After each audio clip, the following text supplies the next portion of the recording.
القمر لا يمكن الثناء كما كان حقه بعد خدا بزرگ تو ہی کس مختصر. دوستان محترم، آنے والی تمام عالی مرتبت کرام قدر مقتدر علماء کرام کو دل کی عطاگرانیوں سے، سلاخانان مصطفیٰ کو دل کی عطاگرانیوں سے، اور غلامان مصطفیٰ کو دل کی عطاگرانیوں سے خوش آمدید محمد یوسف صاحب اور ان کے پسران نے جو آج کی خوبصورت محفل پاک سجائی. اہلیان راول زید کے تمام وجود و شگان مصطفیٰ جنہوں نے اس میں حصہ لیا، پروردگار انتظامیہ کے انتظام، معاونین کی معاونت اور سرپرستان کی سرپرستی کو اپنی بارگاہ میں قبول فرما کر آپ کی اور میری یہ حاضری اپنی بارگاہ میں قبول و منظور فرمائے.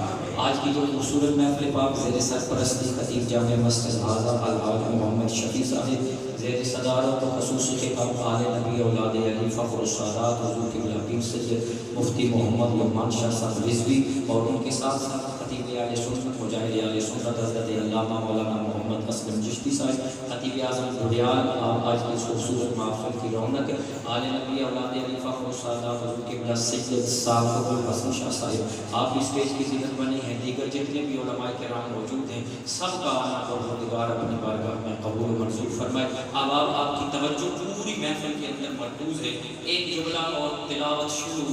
میرے رب نے اپنے محبوب کو وہ کمال عطا کیا ہے، میرے رب نے اپنے محبوب کو وہ شرف عطا کیا ہے، میرے رب نے اپنے محبوب کو وہ عظمتیں، وہ رفتیں، وہ جاہ و جلال، وہ حشمت، وہ کمال عطا کیا ہے کہ جو رب نے کسی اور نبی کو عطا نہیں کیا، اور رب نے وہ کمال عطا کیا کہ سرکار کا دیکھنا بھی کائنات میں سب سے اعلیٰ ہے، سرکار کا بولنا بھی کائنات میں سب سے اعلیٰ ہے، اور سرکار کا سننا بھی کائنات میں سب سے اعلیٰ ہے. اللہ کو سلامت رکھے. پوری توجہ. بس میں اسی چیز کا طلبگار جو آپ نے ابھی دی ہے. آپ کی سبحان اللہ کی صدا آتی رہے گی، بات سے بات بنتی رہے گی، اور بات بنتے بنتے ہماری بات بن جائے. سرکار کے کمالات اعلیٰ، شرف اعلیٰ، عظمت اعلیٰ، عظمت اعلیٰ، رتبہ اعلیٰ، درجہ اعلیٰ، کمال اعلیٰ. سرکار کو جو رب نے قوت سماعت عطا کی وہ سب سے اعلیٰ و افضل. میرا محبوب اگر آسمانی دنیا پر ہو تو آسمانی دنیا پہ رہتے ہوئے علماء موجود، سبق سنانا مقصود اور آپ سے داد لینا مقصود. میرا نبی اگر آسمانی دنیا پہ ہو تو آسمانی دنیا پہ رہتے ہوئے زمین والوں کی آواز سن لیتا ہے، اور اگر میرا نبی زمین پر بیٹھا ہو تو آسمان دنیا والوں کی آواز سن لیتا ہے. صحابہ کا جمع غفیر ہے. حدیث مبارکہ کا خلاصہ صحابہ کا جمع غفیر ہے. میرے کریم آقا صلی اللہ علیہ وآلہ وسلم صحابہ سے مخاطب ہیں. بات چیت کا سلسلہ جاری و ساری ہے. اچانک میرے کریم آقا نے اپنی بات کو روکا. توجہ کیجئے گا، میری بات اپنی بات کو سرکار نے روک کر اپنا سر انور مبارک یوں آسمان کی جانب اٹھایا. پھر رب کے محبوب نے، اللہ کے پیارے حبیب نے، اللہ کے پیارے محبوب نے اپنے سر انور کو نیچے جھکایا. سامنے صحابہ موجود. سرکار نے فرمایا صحابہ جانتے ہو کسی چیز کی آواز سنیے؟ نہیں یا رسول اللہ صلی اللہ علیہ وآلہ وسلم.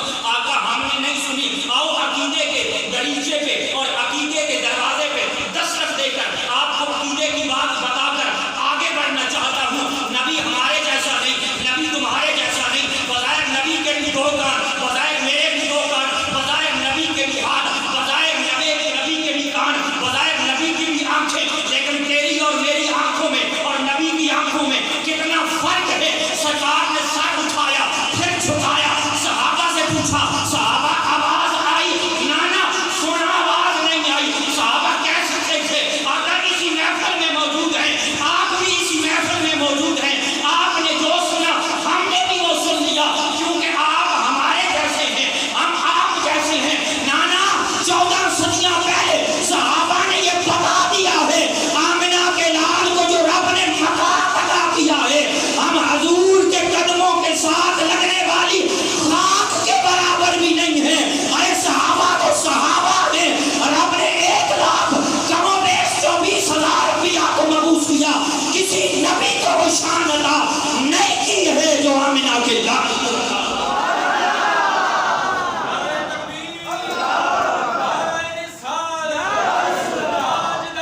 وہیں سے دو صدا سرکار سنتے ہیں، جہاں بھی ہو وہیں سے دو صدا سرکار سنتے ہیں، سرے آئینہ سنتے ہیں، پسے دیوار سنتے ہیں،